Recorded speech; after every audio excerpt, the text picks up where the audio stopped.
Hi friends, మేము దొండకాయ పాలు పెట్టాము. దొండకాయలు తెంపుతున్నాను, చూడండి మా చెట్టుకి ఎలా ఉన్నాయో. రండి చూపిస్తాను మీకు కూడా. ఎంతైనా మన ఇంట్లో పండించుకుని చాలా టేస్టీగా ఉంటుంది కదా.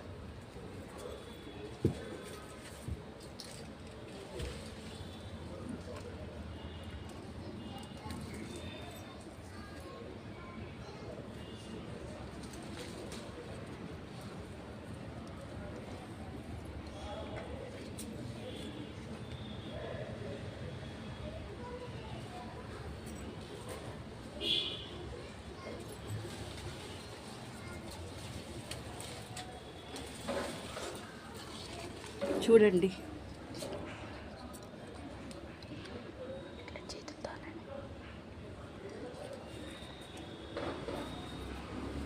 మా చెట్టు దొండకాయలు చూడండి. ఇంకొకటి కూడా చూపిస్తాం.